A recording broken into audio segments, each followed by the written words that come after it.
Nord stream gas pipeline में leakage की वजह से यूरोप में हड़कंप मचा हुआ है, क्योंकि इस गैस पाइपलाइन से पूरे यूरोप को गैस सप्लाई होती है। लेकिन जब से इस गैस पाइपलाइन हादसे को साजिश नाम दिया गया, तब से सनसनी मची हुई है। हालांकि इसकी जांच चल रही है, लेकिन अगर ये रूस की साजिश होगी तो इसका अंजाम बेहद ही खतरनाक होगा।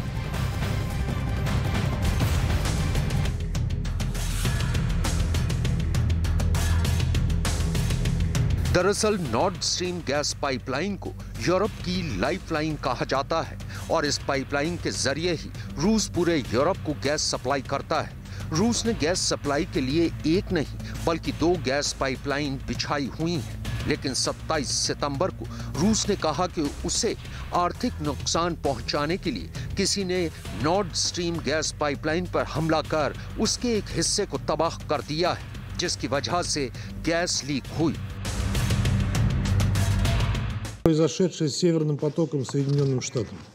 Безусловно, американские поставщики сжиженного газа должны праздновать кратное увеличение поставок СПГ на европейский континент. А с политической точки зрения разорвана последняя нитка, обеспечивающая самостоятельность Евросоюза в области энергетики.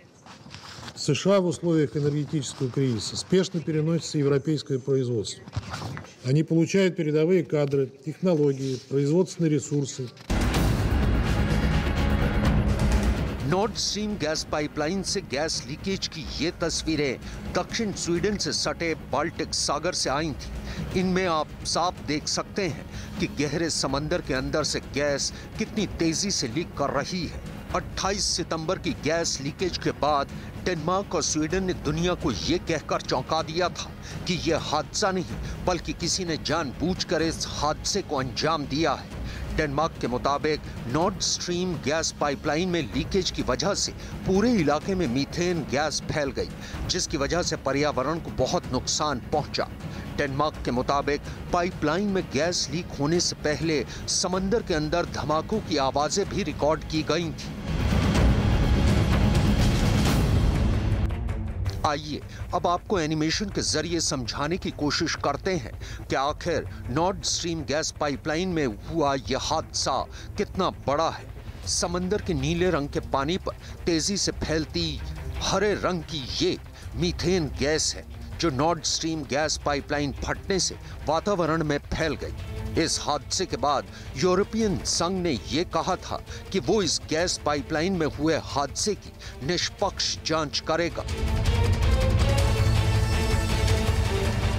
Ce que je peux dire aujourd'hui, c'est qu'évidemment, tout est mis en œuvre pour identifier l'origine des événements qui se sont produits et donc des explosions qui ont été relevées sur les gazoducs Nord Stream 1 et Nord Stream 2.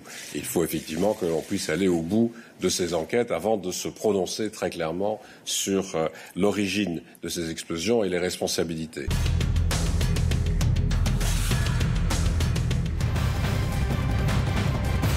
दावा ये किया जा रहा है कि gas pipeline को इस कदर नुकसान पहुंचाया गया है कि इसको अब दोबारा इस्तेमाल नहीं किया जा सकता। और वहीं नॉर्ड स्ट्रीम गैस पाइपलाइन में लीक का असर भी देखने को लगा है। यूरोप में गैस के दाम बढ़ चुके हैं।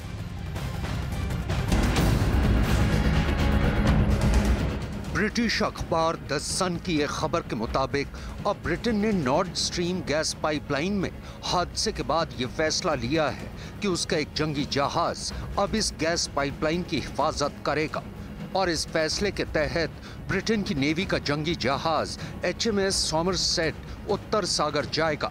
यूरोप में नॉर्ड स्ट्रीम गैस पाइपलाइन में हुए हादसे के महज एक हफ्ते के अंदर गैस के दाम 12% तक बढ़ चुके हैं। द सन में छपी खबर के मुताबिक ब्रिटेन के जंगी जहाज नॉर्वे की नौसेना के साथ मिलकर नॉर्ड स्ट्रीम गैस पाइपलाइन की पहरेदारी करेगा ताकि ऐसा हादसा दोबारा ना हो।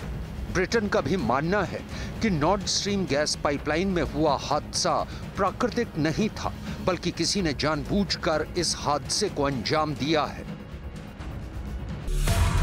ब्रिटिश खुफिया एजेंसी ने भी नॉर्ड स्ट्रीम गैस पाइपलाइन में हादसे के लिए रूस की फ्रॉगमैन कमांडो यूनिट पर शक जताया है। उसके मुताबिक फ्रॉगमैन यूनिट के कमांडो चोरी छिपे बाल्टिक सागर के 360 फीट नीचे गए होंगे और उन्होंने ही पाइपलाइन पर एक्सप्लोजिव फिट करने के बाद उन बमों को रिमोट कंट्रोल की मदद से उड़ा दिया होगा। ब्रिटिश खुफिया एजेंसी की दूसरी थ्योरी के मुताबिक रूस ने नॉर्ड स्ट्रीम गैस पाइपलाइन में धमाका करने के लिए अपनी स्टेल्थ पनडुब्बी के जरिए अपने फ्रॉगमैन कमांडो को पाइपलाइन तक पहुंचाया और फिर पाइपलाइन पर बम फिट करने के बाद उन्हें उड़ा दिया। जर्मनी का खुफिया विभाग भी ब्रिटेन की इस दलील से इत्तेफाक रखता है। जर्मनी की खुफिया एजेंसी का कहना है कि धमाकों की वजह से पाइपलाइन को इस कदर नुकसान पहुंचा है कि अब इनका दोबारा इस्तेमाल नहीं किया जा सकता, यानी अब एक नई पाइपलाइन बिछाने के लिए दोबारा से मशक्कत करनी पड़ेगी, जिसमें काफी वक्त जाया होगा। नॉर्ड स्ट्रीम गैस पाइपलाइन में हुए हादसे से पहले ही रूस तकनीकी खराबी का हवाला देते हुए इसके जरिए यूरोप को कम मात्रा में गैस सप्लाई कर रहा था। तब भी यूरोपीय देशों ने रूस पर यह आरोप लगाया था कि वो यूरोप पर दबाव डालने के लिए ऐसा कर रहा है, और अब नॉर्ड स्ट्रीम गैस पाइपलाइन में हुए हादसे के बाद शक की सुई एक बार फिर रूस की ही तरफ घूम रही है।